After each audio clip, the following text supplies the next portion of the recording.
Sam Diep with Inside Pool Extreme News in Chesapeake, Virginia at the 2008 U.S. Open 9-Ball Championships. Joining me is Ken Shuman, our tournament director for this event. How long have you been doing this, Ken? Well, Sam, I've been fortunate enough to be involved in pool for about 25 years now and been directing last 3 or 4 years most of the major events in the country, and first opportunity to be the tournament director here for Barrie, and I'm honored to be chosen. Wow. Well, that sounds like a very exciting opportunity, and it is a fortunate opportunity. You must get to watch a lot of matches. Sam, I haven't seen a match yet. It's funny, I've probably watched less pool than anybody else here. The only time I get to go see anything is when they call me to the table to watch a hit or something, or if I'm in the pit refereeing the finals. Wow. Well, what are some of the biggest challenges that you faced so far? Well, the biggest challenge here was really just getting the thing underway, because we had to accommodate a lot of the international players who were coming back over from their tournaments in Europe, etc. They couldn't get here on time. We had to have a lot of delayed first-round matches. Scott Smith and Buxton, who are invaluable here as well, helped me a lot, and we juggled the flow chart. We got everybody played. We're back on track, and I think it's all smooth sailing from here.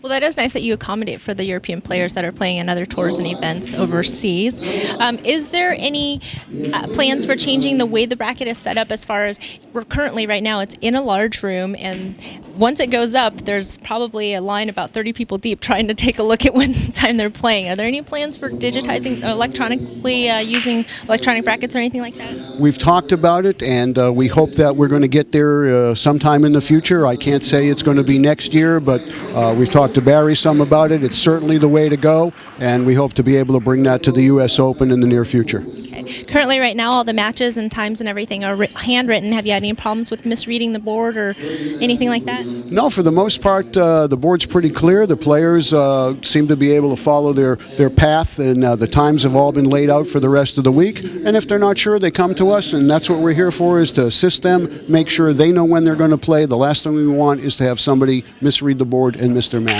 Okay, well, speaking of missing your matches, we did have a couple forfeits today, not due to missing the matches, of course, but what is your protocol on forfeits? What's the procedure? Sam, when a match is announced, the players have 15 minutes to report to the table. If they're not there at the time of the match start, we give them a call in a microphone. Then we'll give them another call about 6 or 7 minutes in, give them a final 1-minute warning, and if they're not there after 15 minutes, the match is a forfeit, and we have no deviation to that. Today we had 2 forfeits. Unfortunately, one player didn't get a wake-up call from the hotel. He showed up here 1 minute after I forfeited him out. I could not allow him to play, and we had one other player who just did not show up.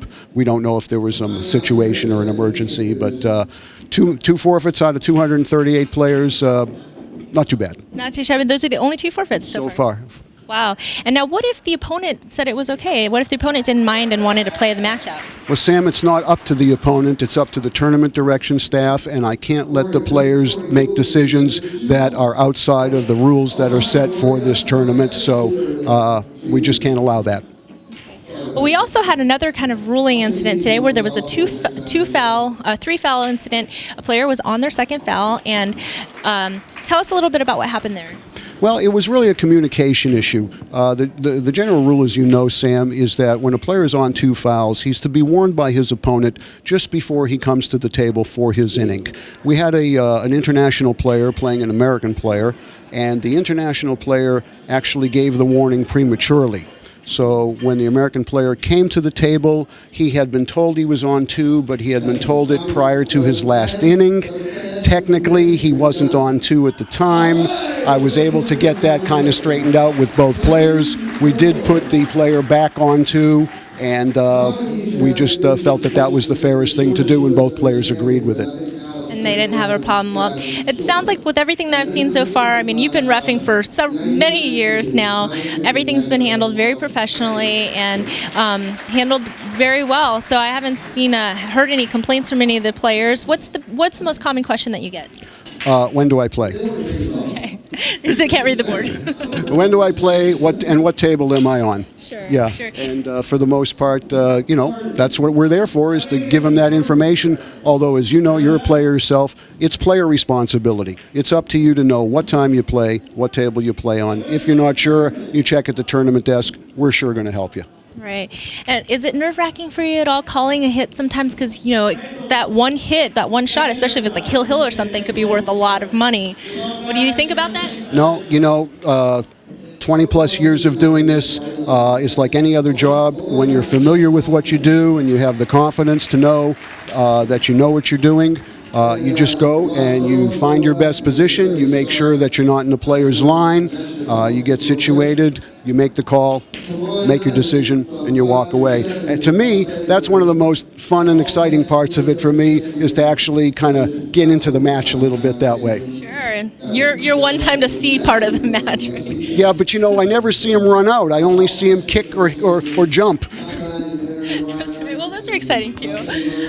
Do you have plans for directing future events? Can we look forward to more? Yes, Sam. I direct the Derby City Classic. We'll be doing that this year in January. It's at a new location, as you know, at the Horseshoe in Indiana. I'll be directing the Reno Open in December, and I'll be directing the U.S. Bar Table Championships in Reno end of February and again in early March. Excellent. Well, lots to look forward to.